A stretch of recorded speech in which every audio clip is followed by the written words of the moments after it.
Hello, everybody. This is Laura, And Liz. and I want to talk to you briefly today about forecast of what's going on in real estate to 2020. A lot of people seem to say, they ask me all the time lately, what's going on? What should I be aware of? How it's going to affect me as a real estate investor? So I've been doing a lot of research here to bring this information today. It's like my crystal ball, and going back in the forecast I've done over the last 10 years, every year I do this, I can see that it's a lot of what I've predicted has actually happened. So I feel confident, and this is some of the feelings I've had from the forecast here for real estate direction is taking over the next few months. Okay, so the good news is that over the next year we are going to pretty much ride the same wave. Okay, the real estate is still going to be strong. As any investors, you can still benefit from it. However, one of the things is going to happen, and we have already seen this, is that inventory is going to stay pretty low. And the reason being is that there is a lot of the younger generations, the millennials, that have entered the market starting the last couple of years. And the millennials seem to have more of a priority right now about buying a home. Okay, they were years ago, they were the younger generation says, well, we're going to hold off and you see what the economy is doing. They were disillusioned by what happened with the economy. Now their confidence is back up. So we're seeing a lot of first-time home buyer entering the market, and that's going to create a strong demand for homes that are in the affordable price level, the mid-range. And if you want to know what that is, I actually wrote a blog. You can check it out at lauralameri.com, a blog about the sweet spot that you need to be aware of for real estate investing. Okay, so that's the first thing that I suggest, that you stay within the sweet spot of real estate as an investor for what your area. And the sweet spot is different depending where you are around the country. You know, East Coast is going to be different than West Coast and Midwest. So there is strong demand, therefore the supply is going to be limited again. However, you as an investor can look at this in a way that as you're coming in and provide this supply for the real estate, for rehabbers and landlords that are looking in this medium price range. Now the other thing is that some of the cities though are going to see the prices falling a little bit. Okay, these are the cities where prices inflated dramatically over the last couple of years. And this is according to Realtor.com, and which have a lot of data and statistics nationwide. Chicago, Dallas, Las Vegas, Miami, St. Louis, Detroit, and San Francisco are the top cities where we're going to see this trend of prices actually falling. Some a little, some more, but it's not at all a sign of distressed economy.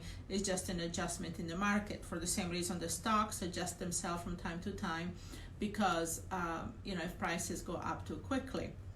Now, the rental demand still remains strong because there is a large part of the population that cannot afford to buy homes. Prices have increased so dramatically that they have not kept up with what is going on with the income levels and the inflation. Okay, so that has created an issue where a lot of people can't afford to get a mortgage. Their income is not enough. And the other thing we're seeing is that the new technology and their innovative platforms are entering the real estate industry. Okay, so these are actually getting better, more sophisticated, more reliable, and that's going to really help a lot of the investors with automation. And that's the other thing that I'm seeing strongly. So I'm looking at my notes, so that's why I look on the side here. And that's one of the things that we're going to see strongly is the concept of virtual investing, investing across markets, and that's not just for wholesaling, that also for buying, hold, and fix and flip, because of the technology out there is getting better and better as far as being able to provide a platform for people to really go out there and automate their business. So we're going to see a trend of that, which is going to open more possibilities in more markets for real estate investors. Okay, so that's a good thing, because it's definitely going to open up a lot of more markets for the investors to go out there, because they can use the technology to automate the business. Now, I'm going to open up a little bit for questions and comments here, so please feel free to ask questions and we can address them as well. Liz is here. She's actually sharing in different groups and sending out notices that we're live online, because I would love some of the questions and interaction from you, and see what you would like to know more about. But this is basically what I'm saying. So as a real estate investor, this is strong market. It's still going to have a limited supply, but the demand is really high. We're going to see adjustments in prices in different parts of the country, so it's going to help for people in those areas that I mentioned earlier. And then also, if you stay within the sweet spot price range, okay, that's going to help tremendously for you to move the inventory. And also, as a landlord, providing affordable type housing, no luxury rents, but rents, because think about it, the people that are not going to be able to buy are the people that can afford the rent. So the rents cannot be higher than what their mortgage payments would be. It's kind of defeat the purpose. So if you keep these things in mind, that's going to be strong position. Now, I am actually going to do another Facebook Live next week, and also a blog about which investor is going to actually benefit, what type of investors actually benefit from this market. Now, my thing is this: I've been in this business for a long time, for over 30 years. I've been in this business since 87 to be exact, and I've been through the ups and downs of the market for a long time, and I've always thrived. Actually, when the market went down is where I made even more money. The thing is, there are some traits, there are some things that as a real estate investor you are going to learn from successful investors that are going to leave you and put you on top of the game. Okay, and I'm going to share with you, it takes a whole different conversation for me to do that, but I'm going to share with you next week what these traits are, not just from me, but for other people that have thrived in the business for 30, 40, 50 years. What is that makes these people different? Because let's face it, a lot of people honestly are kind of fly-by-nights investors. They come in this business, they're pumped up, they spend a lot of money in coaching, but they never really make it, or they drop out. And so over the years, I've really paid attention to what differentiates the investor. In this particular market right now, things are different than what they were 5-10 years ago. Okay, it takes a really clever investor to be able to profit in this market, and so is important that we are going to discuss that. That will be on a future post, and I think Ronnie asked why. I assumed that was about what I just said, and but that's a different post that I want to do on that particular thing. So today is about the forecast. Today is about what is going on out in the marketplace. Okay. So, okay, is this, do you have any questions? Are these questions now from the Facebook? This is from Facebook. From Facebook, from Ryan? Yes. Okay. Okay, these are, Ryan, if you want to, I know you posted that in the forum, and we're going to get to that. This is just for the forecast, so I'm going to keep the Q&A for the forecast on this particular Facebook Live. But yes, I've seen, and I will address yours in the forum. Any other questions about the forecast? Any comments? Any feedback of things that you see going on in your area? And even now we're live, but this is going to be posted on the pages. So make sure you comment, let us know what your comments are, what your feedback, and what you see going on in the industry, something, a different take on it. But like I said, I want to strive again that the investors that are really going to be successful in the next year it's going to be kind of survival of the fittest, as I would say. It's kind of a Darwinism way of looking at it, because it's going to be the investor that reinvents itself, an investor that is going to have certain components on the way he does business that's going to differentiate it from other investors. So it's going to be very important that you keep that in mind, okay? And I said next Facebook Live. So any questions? Elizabeth, do you want to contribute anything to this? I'm thinking more maybe we should answer some of our top questions of what we think people would ask for the people that aren't on live. Okay, can you come here this way because this phone here is cut off. Okay. Yeah. Okay. So do you have any in mind? Off the top of my head. Well, for the people that are watching, we have about 9 people watching. Would you guys have any questions that you want to ask us about any questions about real estate investing in 2020? A lot of the times people ask how we find our top deals and all of that. And in 2020, that's not going to change. Our top 3 ways we can give you is Drive for Dollars, where you drive and look for vacant properties. And I actually did a live on this last week. And then another one is pulling lists, but you have to be very careful that you pull very specific targeted lists and where you pull it from, because a lot of the places so are tons of other investors pulling a list. And then another way that I can give you right off the top of my head is public databases.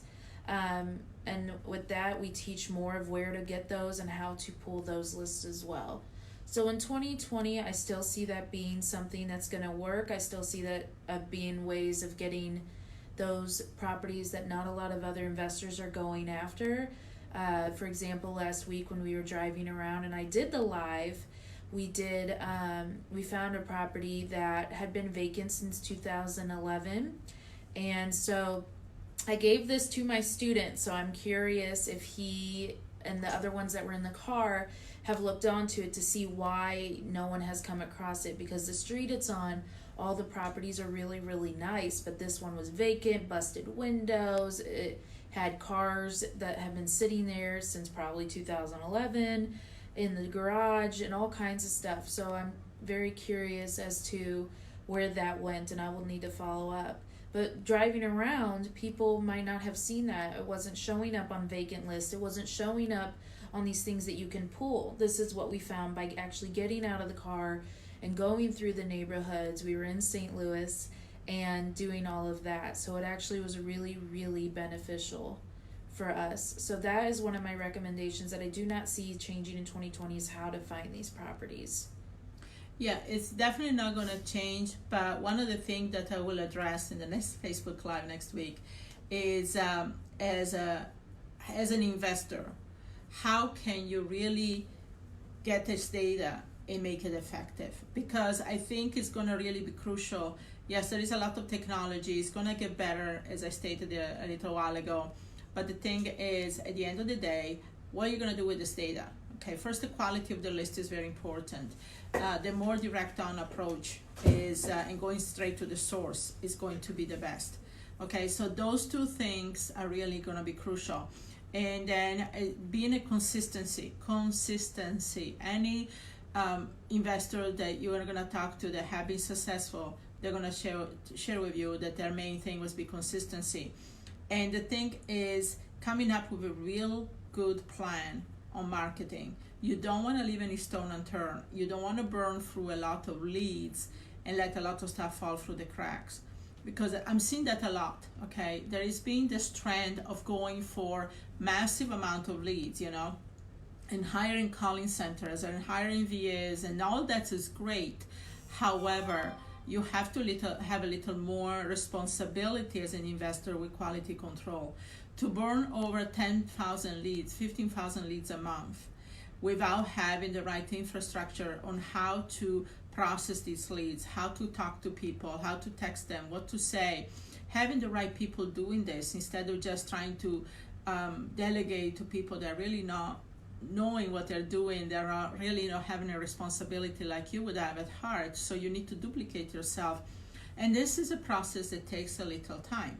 So that's going to be very important for you to really make it as a real estate investor in this business, okay? And the good thing about it is that when the next recession is going to hit, which it will hit, in the next 5 years, then you're going to be in a position that you already have established yourself, and it's going to be easier for you to do it. Because honestly, when the recession hit, as a real estate investor, that's when you have even more possibilities. A lot of people are going to fall out of the business, they're going to go away, but if you know and you stick with a program and you know what you're doing, you're going to thrive even more. So keep that in mind. The recessions, actually going back, are probably the times where I've made the more money the fastest in real estate. Okay, so now I see a question here. Any ideas for finding deals from probate? Where are the best places to find motivated sellers? I think Liz covered that. And also we have an article, right, that I wrote recently on probate properties? Yes. Yeah, Mm-hmm. So there is an article on the website in my blogs about probate. So Robert, I would suggest you read that article. And then Liz, what she just said, the 3 best ways, those are going to be definitely the best ways. Anything when you deal, by the way, with public databases, that means that that's mean anything from pre-foreclosures to probate to tax delinquent property, taxes before redemptions, bankruptcy, divorce filings, code violations, evictions. You have a ton of those lists. The best thing about it is that to do that is get it straight from the source. Okay. Technology is getting better. I'm hoping the next few years we are going to see where we're actually able to get this list from some good platforms online. But the thing is, right now, they're not really the best as far as quality to get this listed from databases. They're kind of touch and go. There's a lot of stuff that gets lost before they make it into these aggregate databases that you buy online. So my suggestion is still go ahead and get them straight from the source. Okay, that's going to be your best bet. Same thing with driving for dollars. There is no substitute for getting in a car and driving around. You're not going to be able to see a lot of the stuff. So, if you're really hungry and you want to get a deal done in the next 30 days, if you're telling me right now, I need to get a deal done in the 30 days, and you have to do what it needs to do, my best suggestion to you is get in a car, drive, and don't stop until you get that deal. Okay, I had one of my students, Diane, you see the testimonials on my website, and she's from St. Louis, and she closed her first deal in 3 weeks, and she talks about it in the testimonial, and I think there is a copy of a check. And she found that for driving around. She literally got in her car and drove and drove and drove, and she still does it to this day, years later. That's the quickest way to find deals. But the most important thing is, and I know in some parts of the country it's really cold, so I said, I don't want to get out of the car. But even Liz last week, right? You got out of the car. Yeah, it was cold. I kept leaving my jacket in the car because I was getting hot in the car. So stop in front of the property, get out of the car. What's happening? First of all, you get a better visual of the property. You can see if there's any papers attached on the window, what they say. The neighbors will come out and talk to you. And, there's so much more you can do. And therefore, just get out of the car, even if it's cold. And you're going to get so much more for your time and money, the gas money that you're driving around. So, any other questions and comments? Let me ask here, give me an input. Which area, what cities are you from, everybody? Where are you located? So maybe I can give you some tidbits based on your location. Yeah, if you can comment where you're located. Yeah, comment where you're located and see if we can get some more specific conversations here based on your areas. Don't be shy. We won't bring you on. Just comment your city. I want to know where I am. We're in South Florida right now, and it's really warm. Okay, Melissa, Orlando. Great. Well, we're going to be there actually Saturday. So for anybody that's from Orlando, come and see us. We'll be there. We are going to have a class on wholesaling Saturday morning. And actually, I'm working on making it more for 2020 version, in the sense that I want to help you set up goals for 2020. So definitely be on that class. Great. Robert is from California, Newport Beach. Well, that California is one of those areas where we're going to see a lot of settlement on your prices. So things got inflated really quickly here the last few years, and you're going to see now things, because the fact is, let's face it, it's only so much that people can afford, period, right, with the economy. So the economy sometimes has this big spur, but it doesn't keep up with the people income levels and inflation. So there's going to be an adjustment here, and California is one of those places going to see a big adjustment next year, which is going to make it a little better for investors to really enter the market to provide much needed inventory. Anybody else? Yeah, we actually do. She commented on a post. I asked her to go ahead and comment on the live, but just in case, we have someone from Cincinnati, Ohio, and she is asking about pulling the tax list. I don't want to keep going back and forth. It was kind of a long post, but basically we're pulling up the tax list, and if there are certain times of the year that you find best to pull the tax delinquent list. Yes, well, it depends. There are actually 3 different lists that you can approach. There is the tax delinquent, and then there is the tax redemption, and then there is the OTC, over-the-counter properties that went to auction, but they went back. Now, each state is different, because some states are tax certificate, tax lien states, so I'm not really getting to the specific of that right now. But you would have auctions at different times of the year depending on where you're located. So find out where the auctions are in your area for tax certificates and tax deeds. So usually people are more motivated 3 months or less before auctions time. So that's when we time to approach tax properties 3 months or less before auctions.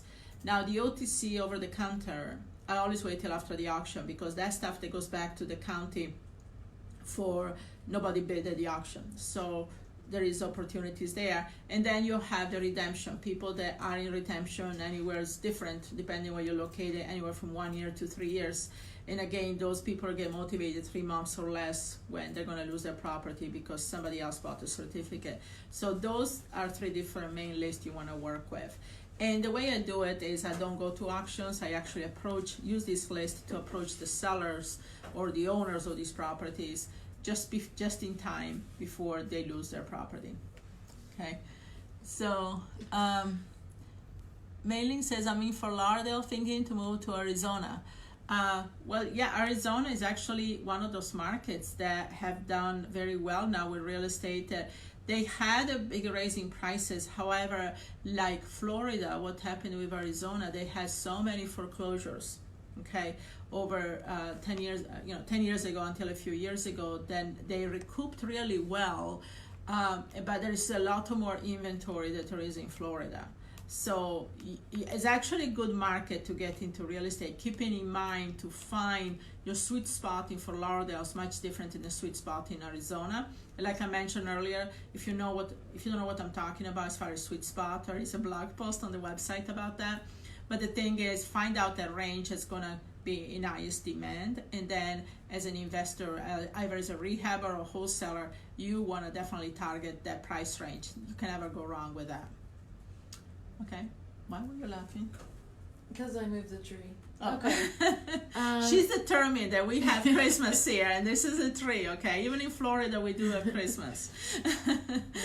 I don't see, now for the ones that are commenting on the group post, you actually have to click the live open and then comment, because what you're doing is you're commenting on the post and I'm not seeing them come up in our live. I'm seeing them on the post and I can't run back and forth easily to the computers to get them answered. So just for future, I did answer the one, but make sure you click the video open and then comment. Do you have both groups open? Yeah. Can you see if I'm posting on both? We have 2 different groups going, 2 different lives right now. That's why we have looking back and forth. We actually have 2 different lives because we have 2 different audiences. So she's checking to see if we have any other comments on the other groups. Any questions or comments? Okay. I'm not seeing anything come through. Oh, another thing I wanted to say is another trend that I'm seeing. Years ago, even first-time home buyers, they were looking into buying properties to fix up. You know, having sweat equity, as I say, into the property. They like that. You know, buy a property 50 cents on the dollar, put some work in it. Now the property is worth so much more, but I'm into only for 70, 80 cents on the dollar. That has changed also. People that want to live in the properties now, they want to occupy, they don't want to do the work. And that's because of society perception changes. You know, people have no time, have no patience. It seems like the more we have availability, technologies, and opportunities, the less we have time. And so what that was, the sweat equity that 10, 20 years ago, and people wanted to do that, they don't want to do that anymore. So what that means, that fix and flips, people that want to get into rehabbers, you know, you see all these shows on TV about HGTV, fixing properties. That's actually what people want. They want turnkey. They want to be able to just move in the house, not even paint it, do everything, just put their furniture down. And that's a big trend. That means more opportunity for fix and flippers out there to do that. Okay, so if you've been thinking about getting into fix and flip, if you like the HGTV shows and that's where you want to be, this is the right time to actually do it, because there is society looking more into that. So yes, if you're new to investing, you have never done any deal, wholesaling is the first way to go, but eventually graduate very quickly to doing some fix and flip, because that's really where the demand and the money is. So One more question. Okay. So we have a question that came through again on a post. Make sure you're clicking the live open. They're asking, what do you do if the post office, you go there and you ask for a vacancy list and they say they don't provide it? One of the things that you have to think of is now that they're kind of cracking down, because I guess they did provide for a little bit, yes, but then I get all these investors started flooding in here when they heard it, because when it seems like a trend is working, a ton of investors flood through and do that exact trend. And so now we were reached out by someone through Instagram that offered it through the post office. But one of my recommendations is if you're really wanting to do that, make friends with your carrier in that area and see if they come across any vacancy lists or vacancy houses. Because right now they're not offering that unless there was a certain thing. We looked it up yesterday. Why? Oh, you have to be non-profit. So it's not going to work for, sorry, my phone's ringing. It's not going to work for, like she said, because investors start using and misusing it, because, again, ruining for everybody else. So if you're a non-profit, they will give it to you. Okay, so I'm not sure how that is, what they require for that, but you might want to check into that if that's something you're interested in. You can go on the HUD website, the federal government urban development, and find out, because they're connected with them as far as giving vacancy information. Hey, Million. Million is asking, my contractor... No, it's just a comment. Oh, my contractor said he has a lot of jobs, finishing jobs, that people started and thought they could do themselves. HGTV makes it look easy. That's right? I mean, everybody thinks it's so cute, I want to go in the house and do all that. Well, it's, in theory, I look on Pinterest and it looks very nice. But if I think that on my free time I want to go there and start doing it, I don't think so. It's just I go on Home Advisor and hire somebody to come to my house and do the work. So yeah, no, I agree definitely with that. And that's one of the trends we're going to see even more and more, that people are not going to want to do the work themselves. Certainly I'm one of them. Okay, so yeah, great. Thanks everybody. Don't forget, I want to make a couple of announcements. We have events coming up this week, but we have events coming up every month. Actually, we have a retreat coming up in next month and also in February. So go to this website. Like I said, this video is posted for the different website. So make sure that you click the link. You're going to post a link to the website underneath these videos. And then go there and go to the live events tab on those websites and see. We have a 3 days and a 2-day retreat coming up here shortly that is going to go into really different strategies in investing. Now, our retreats has been phenomenal. Everybody has been there, loved them. They're like 10 to 12 hours a day. and they're really hands-on. This is not one of those events where you go there and they pitch. No, we are going to give you actually hands-on. This started as a way to invite our students to really be there and work together, and now we opened it up to the public as well, because I think there is a lot of synergy that can happen with people working that have been doing it for a while with people that are new. I'm a big believer that we need to pull our people up instead of just competing against them. You know, there is a lot of them out there that are competing. They just want to squeeze everybody else out of the competition, or the business. You know, they go for the kill, like they say, but they don't care. We don't believe that. We want to lift everybody up. There is more than enough for everybody. I have an abundant mindset. And so please check the live events. I would love to meet with you personally and see how we can help you make 2020 really the year for you to get into the business. Any final comments? No, that's it. Okay, well, happy holidays, everybody, and thank you for sticking around here. And next week we're gonna do another Facebook Live. The topic for next week will be, I already decided, is what are the traits of investors that are gonna survive in this business for the next 30 years. So stick around, make sure you watch that, and I'll see you next week at the same time. If you have any more questions, just comment. I'll try and keep up with all the posts. Okay, great. Thanks, everybody. Happy holidays. First finish.